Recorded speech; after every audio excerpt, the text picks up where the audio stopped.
Okay. So we're calling this, we're experimenting right now, basically, but we're calling it Let Me Explain. The reason is, the reason I asked you to do this, you post some really interesting, thought out posts. Unlike me, where I just vomit stuff. But your statements sometimes my viewers, my friends, my family will say, "What did your brother mean by that? He wrote Yeah. this, but I don't get it." So I thought we'd spend some time on a few, maybe one, two, three, I don't care. Explaining to people, Chris, we're doing a different segment. It's called Let Me Explain. So we'll just dive deeper into what you meant. Okay. Because, Sure. yeah, I don't think, honestly, I've read, I may disagree, but it ain't because it's not good. It's a good statement. Mhm. So I thought we'd talk about it. Okay. I think yeah, but I mostly post on Facebook because I'm lazy. I only post one place. Get it? And it's mostly it's to tell people something that I've said, I'll say something and I'll go, "Oh, that's a post." Right? Or I'll come to a conclusion about something and then put that down on Right, paper, right, right? On Facebook. right. It's more to capture the idea than it is to blast it out to everybody. So I'm just going to go to my feed and just start reading some of my stuff and see if I can come up with something that's okay. So I'll just go to my last post and we'll just start there and we'll go through it and you can comment on it. Gives you an opportunity to say, like you didn't comment on this, but to give you an opportunity to say what you think. And here's the other thing. I mean, this is just a thought I had in the moment. Could be a totally stupid thought. Could be, a year from now, you could go, oh, well, that I was totally wrong on that. Okay, so I'm going to read the yesterday's. I'm going down on record that the Democrats will advocate for voter ID laws the millisecond they see illegals voting for a Republican. So, bots. Well, I literally was asked what you meant by that. Somebody That's wrote me and interesting. said, "Hey, what did your brother Charles mean by that?" I'm like, I don't know. Why don't you ask him? But What I are fig- you confused? Does that confuse you? oh no, I get it. I totally get Okay. it. You just didn't want to explain it. My thoughts are yes. Yeah, Right. Democrats will be all for voter ID laws when they see it going bad. When Right. they When it see, doesn't benefit them. yeah, Yeah. they're planning Exactly. they're planning on all the illegals. I said that to you too. Yeah. What if the illegal immigrants start voting for Trump? They're going to lose their crap, Of you course. know? They're going to start They're, deporting them. yeah. Well, they probably won't have time. There's no No, reason to deport them. yes, but I'm just saying in general, if that was the world we lived in, that you would see Democrats deporting and blocking the border and so on and so forth. They I think they feel the need to import votes basically, and they're going to use your tax dollars to do it. So that's sort of just that was Don't that. That was that don't one. you find it odd that Arizona, New Mexico, and California have done nothing to block people from coming in? No, not especially California because it's the communist state. So what do you expect from California? That's what you're going to get. Right, right. So But I at you least vote expected it. in socialist, you're going to get socialism, and you're going to get look in California. Look what it used to be back in the day when you lived here, and look what it is now. I mean, it's It's a what you total get. crap. It's a total crap fest. Yeah. The So only I'm the not only surprised. reason the only reason people are in California is literally the weather. That's it. Yeah, that was it. Yeah, there's no other reason to be here, really. I mean, it's like any other state. You might as well be somewhere else at that point. The thing is that you have to understand that it's not about it's not about immigrants. Like where people aren't against immigrants. I mean, there might be some people, but I don't your care about general them. public, the people that people I bump into, they're not against immigrants. They're just against mass amounts of illegal immigrants. That's what they just letting anybody in. It's like this: when someone comes to your door, you don't invite everyone in to your house, right? Right. Your country is your house. You just don't let anybody waltz into your house. You lock your door, and they have to ring the bell, and then you decide whether you want them in or not. Okay, that's the way you deal. That's how you control your house, and that's how you control your space. We should do the same for our country. We should treat our country like we would treat our house. So I should probably post that. All right. So we're gonna post as we go. Okay. I think I'm most upset for the immigrants that came here legally.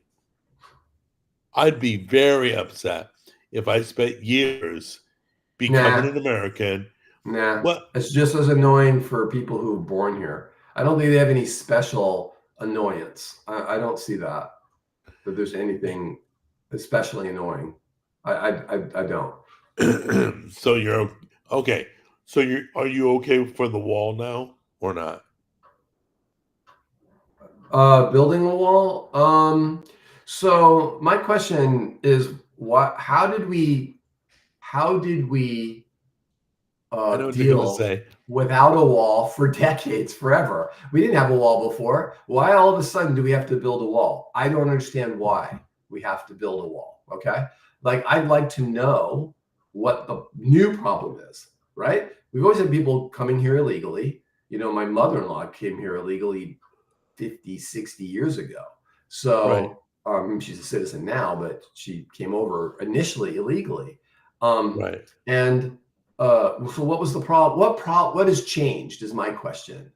What has changed such that we need a wall now, whereas we never had a wall for 200 and some odd years? Why do we need a wall? So that would be my first question. I don't have an answer to that.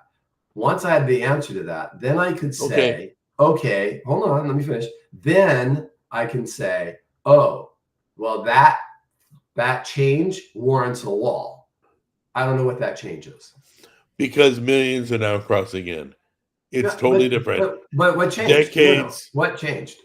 No, millions are crossing in because we're not going to, hold on, millions are crossing in because we don't do anything about it.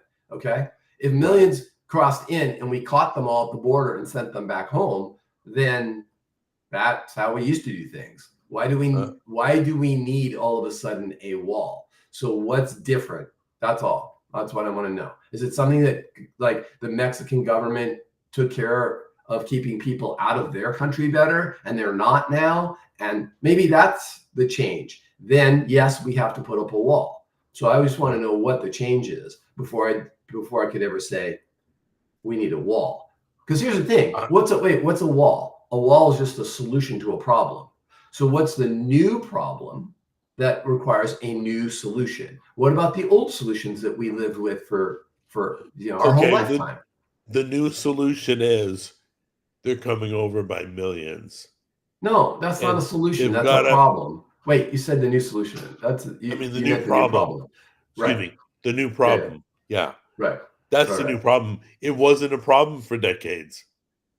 Millions weren't crossing over.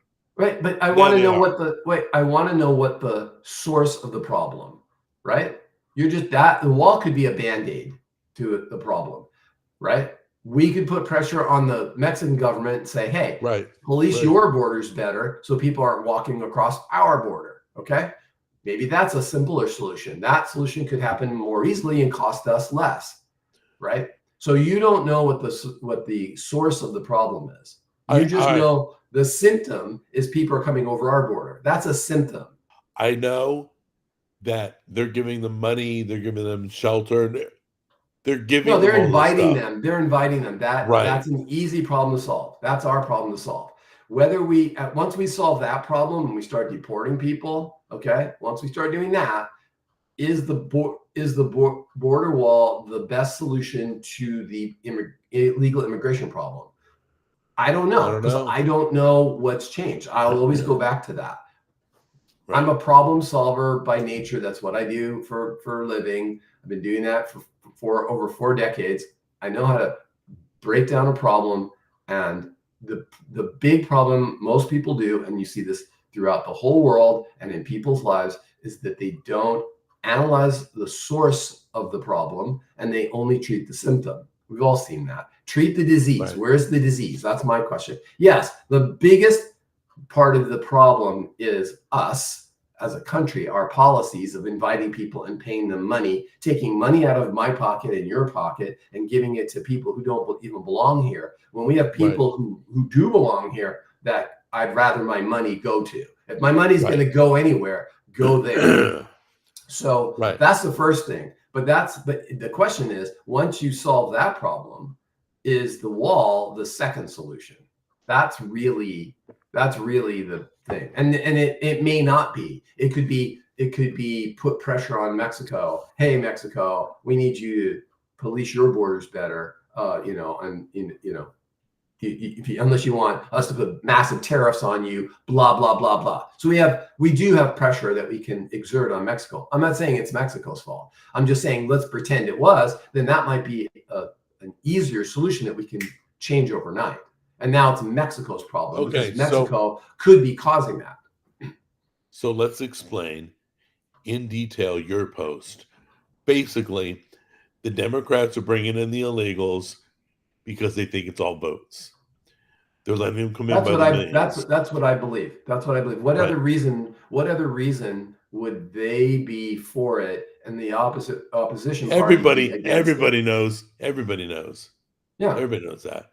Yeah. So the funny thing is, you posted that they would be for voter ID and not let the illegals vote if they started voting for Trump. Then the Democrats would stand up and go, whoa, wait a minute. We got to show ID that we're American citizens. Of course. Which will probably never happen. But it's funny. It's funny. Yeah. It's humorous. So anyway, we've explained that. What's the one before that you wrote about Elon Musk? Oh, you want to read that one? Yeah. Sure. All right. The one right before that was Elon Musk said that without the Second Amendment, we wouldn't have the First. He should have said that without the Second Amendment, we wouldn't have a constitution. So without the Second Amendment, we wouldn't have the First. Right. So that's what Elon said. And I said, I just wanted to take his saying and just expand on it. So I think the problem is that people don't recognize.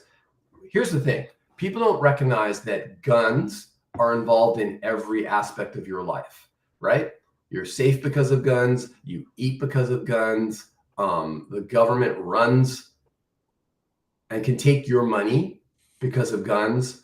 So let's just walk through that whole process, okay? The government can come and seize your property and take your things and take money from your for taxes and such. And if you don't comply, they'll be like, well, we'll just take your property. And if you don't comply, right, they will come with guns and arrest you. They don't come with feather dusters to arrest you. They come with guns, okay? Right. So it's the only equalizing mechanism that we have if the government goes off the rails. Most people believe, and I'm one of them, right, that the government generally, since it's made up of us, right, isn't inherently evil, but it can happen. It can happen very easily. And if you go through all of human history, the first thing that people do when they want to control a population is they disarm that population. That's the first thing that's done over and over in history. So the right to bear arms is fairly unique in history, period, that we have that as a God-given right, and I think that everyone should own guns. I think everyone should have a gun because you can see how governments can go off the rails very fast from the pandemic. Different governments, different local governments did different things, right? so you can look at California and the overreach there, and you can look at like New York, and you can look at different areas, and you can say, well, how did that government do? Like you didn't have experience anywhere near what I experienced in Tennessee. Oh no, but I do know in California there have been certain like police that said, yeah, we're not going to enforce that. Even in Because California. yeah, because the police are far better here than the government. The government's terrible here. Yeah. It's tyrannical. It wants to control you. I mean, Newsom just signed something to saying that, that infringes on our free speech. The legislature signs hundreds and hundreds and hundreds of bills every year, and they know they can just flood the courts with all these bills, and they can infringe on your rights. And by the time the courts get through those bills that they wrote last year, which it takes more than a year to do, they've written a whole bunch of other new laws that they can just have on the books. So the fact that the government can, without any ramifications, infringe on your rights is terrible. So what do you have? What do you have? That just builds and builds and builds to a point where you have no recourse. You have zero recourse. And if they decide that you can't live your life, and they want to try to enforce that, they're going to be less likely to enforce it if everyone is armed. Yeah, they're not. Everybody in the South is, going to hide all their crap if they come for it. They're not getting it. But what they're not getting it here either. They're not getting it here either. It's just rhetoric. It's all rhetoric. Yeah. But as many people in California is as many people here that have guns. It's just not talked about in California. Yeah, no one talks about it. I didn't know anyone who had a gun until I had a gun. Then I know all these people who have guns. They come out of the woodwork. I'm like, why was it such a big secret? I'm like, what the hell? And the pandemic, seeing the way the government dealt with the pandemic in this state is the reason I started buying guns. I'm like, oh no. So you became a gun owner after the pandemic. That was exactly it. Yes. And if you look, and I didn't care about the Second Amendment, never thought about it, just assumed that the First Amendment would always be there. But I saw the erosion of the First Amendment via Twitter, right? And Facebook and YouTube. Facebook, don't call it Twitter. No. It was censorship with Twitter. Now it's not. Right? It's X now. But back in the Twitter days, it was all censorship. So everything got censored, and now Twitter got bought out. And what happened? YouTube and Facebook have backed off their censorship a lot. Oh, yeah. And they apologized, Facebook, which I don't believe, but yeah, I don't trust Facebook. He's all, yeah, Biden was forcing us back then. And really? Who's in charge now? What's going on now? Right. He's just trying to patch things up. But I think if you want to have, imagine you were starting a new country today, would you have the First Amendment? Yes. Yeah. Would you have the Second Amendment? Yes. Even based on all the violence that comes out of guns, people use guns for violence, I would still have the Second Amendment, 100%. Why punish 99.9% of the people because 0.1% lose their shit and use a gun? That's not their fault. Wait, why punish the good people trying to protect their family? The bad people are going to have guns no matter what law is passed. Yep. Well, look at the UK. Go to the UK, okay? They're not allowed to have guns. What do they have? They have a knife problem. No, they don't. They have a people problem, just like we have a people problem, okay? Right. So that's the real problem, right? That's what I said. Remember I was saying earlier in the previous post that people generally treat symptoms, and the border wall might be a symptomatic solution and not a disease solution. You got to find out what the disease is, right? Yeah, you got to go to the root cause. We had more access to guns when we were kids, yet no one walked onto our campuses and shot up the school, right? We could go to school safely. So what is the systemic societal problem that we need to solve? to reduce gun violence. The So Democrats. no, yeah, that's a different problem. That's the root of it all. Partly, but it's not a Democrat thing. It's not a Democrat Republican thing. Right. It's partly the value system a society has. So that's a problem with immigration, right? So your culture has a set of values, a set of shared values, okay? Right. And that makes your culture. When you have people who just flood in with a completely different value system, and this is Europe, this is going on in Europe, that's where you really run into trouble. You run into a lot of issues when the value systems don't match, right? Rape is not a big deal, and there's no shame in rape in some places of the world, and men think they can just take whatever they want. Okay, well, those people come over into the Western society. Well, there's going to be problems. There's going to be problems. Look at Sweden. Right. Sweden used to be the safest country, and not anymore. So, well, what happened? Immigrants. Oh, what happened? Oh, the value system of the society got eroded. The cultures don't mix. Right. And so imagine it's like a solution, right? It's all homogenous as far as values are concerned. And you pour in a completely different solution. You're diluting your values by bringing large numbers of people in very short periods of time with a vastly different value system than the existing population. You're going to have problems. Do you believe the same? You said that, I know we've talked before. You said half the federal government can go. Right? Oh, yeah, easily. Do you feel the same about California government? Well, the whole government could go in California and I'd be fine. No, I mean, I actually write software for government agencies. So there are here's the problem with government, okay? There are lots of people, at the lower levels of government who actually care about people, who actually are in government to do good, who actually want to, do the right thing. And there are those people. I don't think there's always, and there's no money down there. There's no money down there, by the way. There's no money for those people. Okay. It's the people at the top of government. When money's involved, that's it. That's poison. Yeah, well, that's where all the money is. All the money's up there. Billions are spent or wasted, and they go to corporations and everyone who's lobbied, all the insiders, and they all line their pockets. Those are the people whose heads should roll. But the people who are running the day-to-day aspect of government, like if you shut down government, people would be hurt immediately.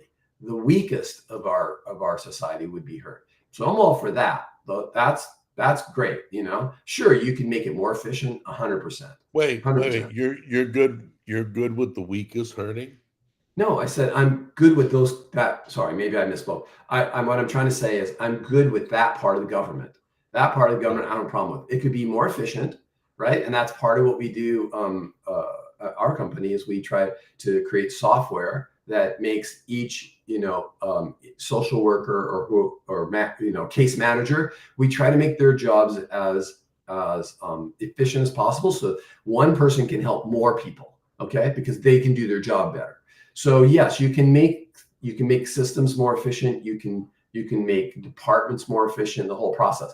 It's the top tier of government that I absolutely could do. The accountability up there is not good. Well, there's no accountability, right? They can write laws, whatever they want. They can be unconstitutional. They have to go through how many levels of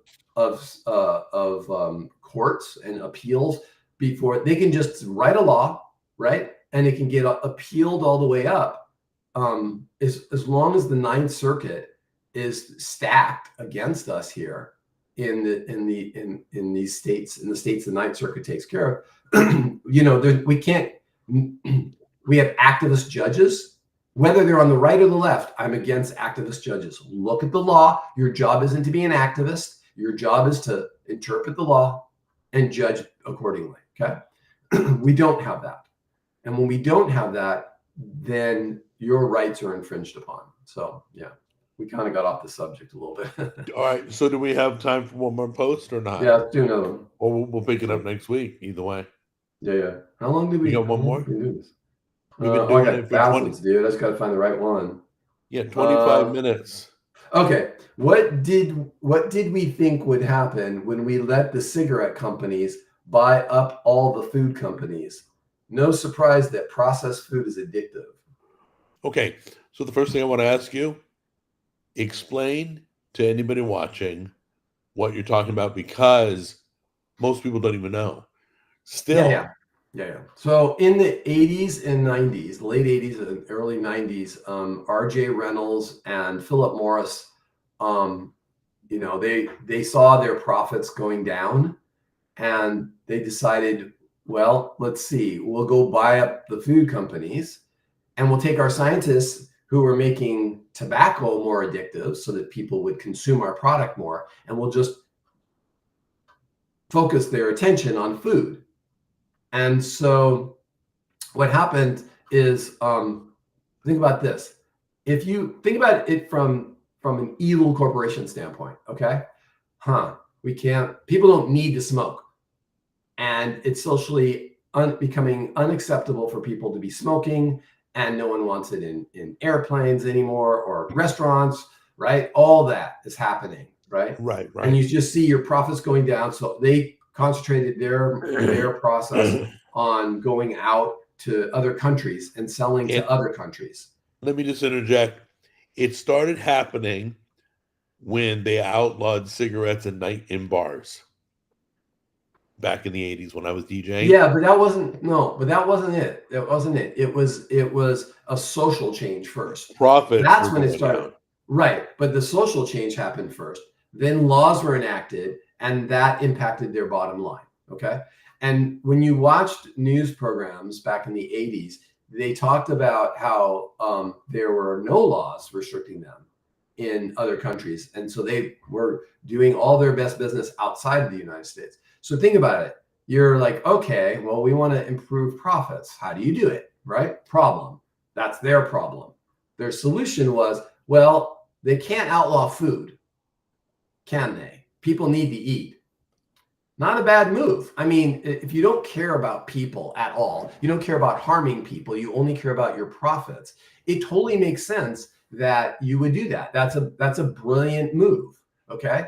So that's what they did. They bought up the food companies, and then they applied the addiction science that they had developed for tobacco and applied it to the food industry. And then at that point, you watch, all the different foods, that we have today, and the addiction the addiction rates of people eating and overeating and obesity and all of that stuff. And that all came from that era.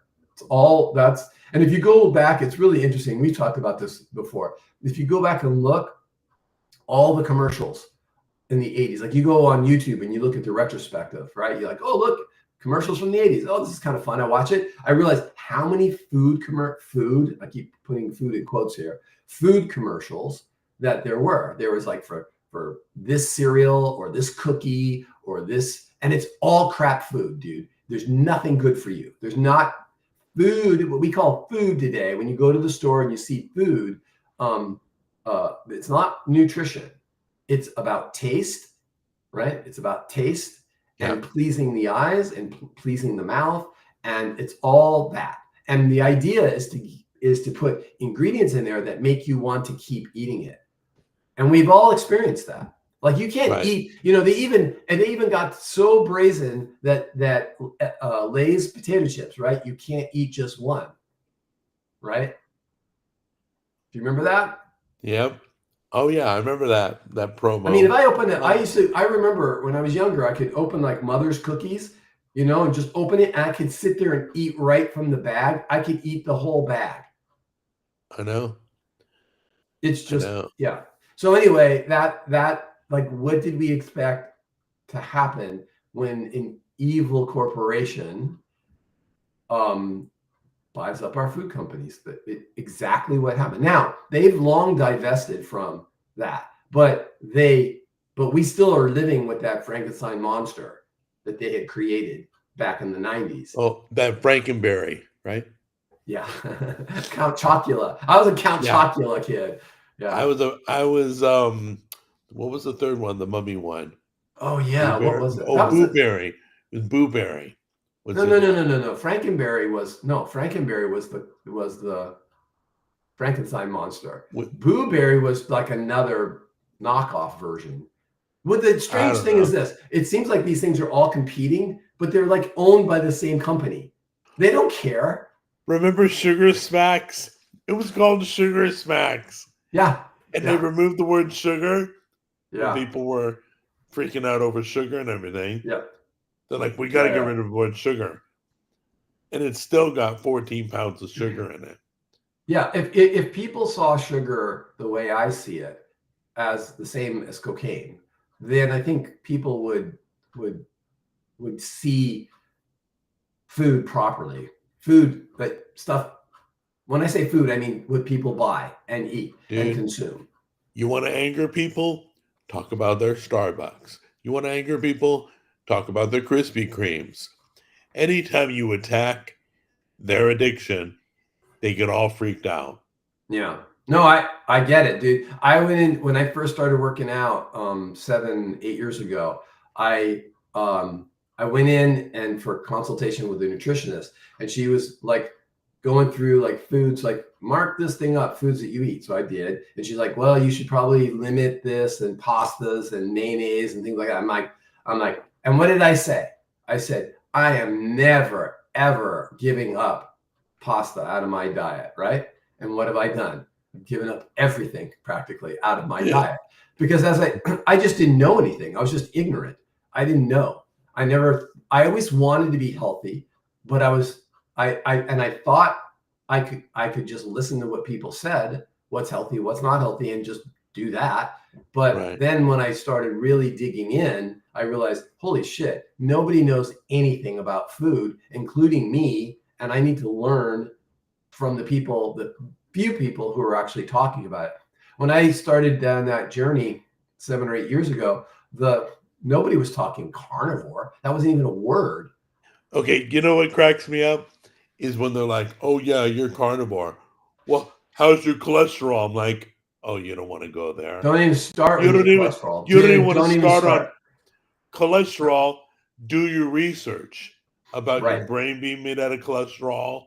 Yep. Yep. It's a protective. It does a lot of things. Here's the thing. I would just go to this one statistic. All-cause mortality goes up when cholesterol goes down. Okay? All-cause mortality is death from anything. All right? All causes. Yeah. Okay? So all-cause mortality is going to go up as your cholesterol goes down. As you get older, you need even more cholesterol. Okay? So Their people are spinning right now. billions of freaking dollars. Wait. Always follow the money. Always follow the money. Okay. Billions of dollars every year I imagine we're nearing trillion, but are spent in healthcare. Okay. And there are billions of dollars spent for statins. Statins are probably the worst things that one of the worst things that the pharmaceutical industry has unleashed on the public. And doctors are complicit. Why? Well, Because they hijack the pharmaceutical industry, hijacks all the studies. They fund everything. They have all the money, right? So they hijack the science, and and so the doctors, they're going through medical school. They get one class of nutrition, most of them, if they get that. They eat up whatever the mantra is, and then they just right. They write script. They just write script. Here, what you need are statins. Everybody wants to put everybody on statins. Everything you're saying is pissing off people. Nobody wants to hear what you're saying, but that's okay. That's fine. Look, here's the thing. You can tell people certain things, and some will listen. Some will call bullshit. And I've been that guy, the bullshit guy.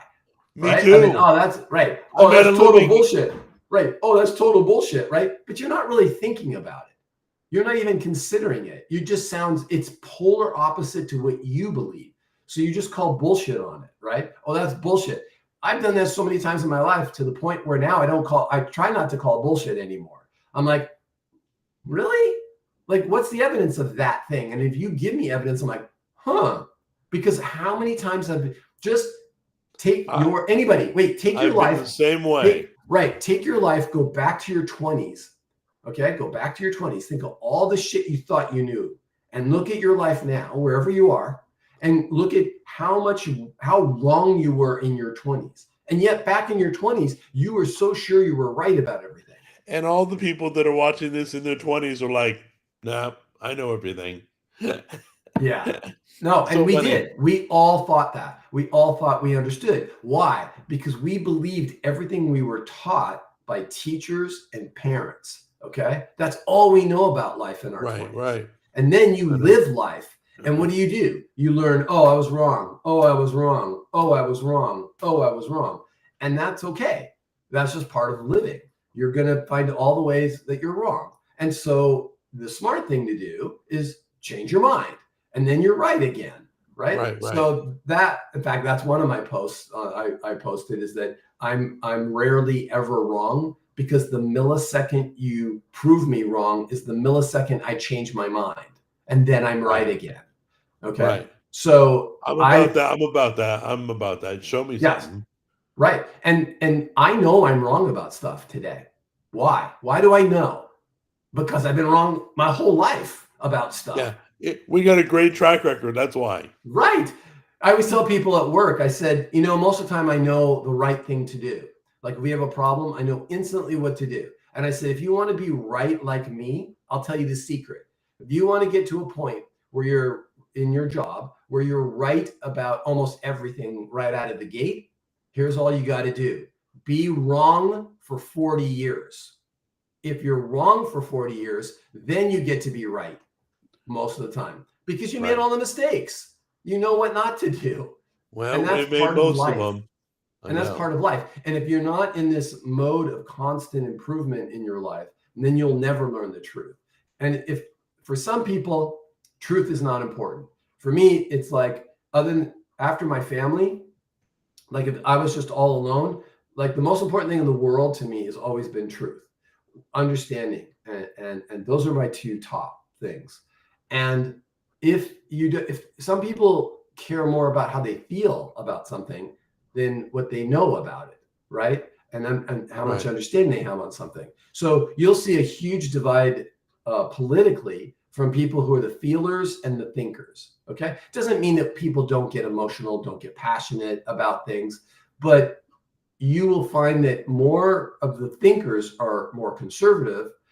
They lean more conservative. And more of the feelers lean more liberal, right? Because if you look at liberal policies, and all the liberals are getting offended right now. Well, yeah, because they're feelers, right? And there's look, if you understand that you're a feeler, then there's nothing wrong with that. It's who you are. If that's who you are, great. That's a good thing. But you also have to temper that with thought and logic. If you know you're a thought and logic person like I am, you have to temper that with emotion and empathy, right? Because you have to try to balance that out, because you lean too far one way. Yeah, you have to force in what you don't have enough of. Exactly. And that's why having a partner who is more of a feeler, like I'm more of a thinker, she's more of a feeler than I am, and having a partner helps, because you get that perspective, right? And you need that perspective, and that's what's missing in our political discourse today. Is we don't have leaders who are we don't have a reasonable voice on the left right now. We have unreasonable voices. In the 90s and 80s, we had the 80s not so much, but there was a point in the 90s where we had unreasonable voices on the right-hand side. Okay. And, they were off the charts. And revolving. Right. It just keeps going back and forth. But the thing is the benefit is you get multiple perspectives on a problem, right? If you put people up in government and you want them to solve problems for you, you need different perspectives. When we solve problems at work, I I come up with the ideas a lot of times, right? I'll come up with an idea, but then I shop it around. I pitch it to a bunch of people in the company, Right. because every time I do that, they give me a perspective that I missed, and it gets better. The Very solution gets smart. better and better, right? So you have a team of people? Well, we have lots of teams, but I run around different people and go, oh, I know who I can talk to about this. I pitch the idea and I see how they accept it. There's two great things about pitching your idea. You have to listen to yourself talk about it, right? So you're judging yourself, and then they're Right. listening to you and judging your idea. And so you can get feedback. Well, in government, you want multiple perspectives, right? Right. Somebody has to make a decision at some point, but being able to have that discourse of, okay, that's great, Mr. Logic, but what about how it's going to impact people? Think about the grandmother and some faraway location that you don't even know about. Think about the people, think about the farmers, and you don't know anything about farming, right? Oh yeah, shit, I didn't think about that, right? You can't think about everything. You can't know everything. So what we're missing is that balance. Well, in the discourse. Speaking about division, we're more divided than ever right now. So Yeah, unfortunately, the leaders want it that way, but that's a whole nother discussion. Yep. Listen, I gotta wrap up. Okay. We've gone almost an hour. I want to let people enjoy their Saturday, and I appreciate you explaining the posts. That's fun. Yeah. And maybe we'll hit this up next week. Okay. Sounds good. All right. Take care. All right. Bye.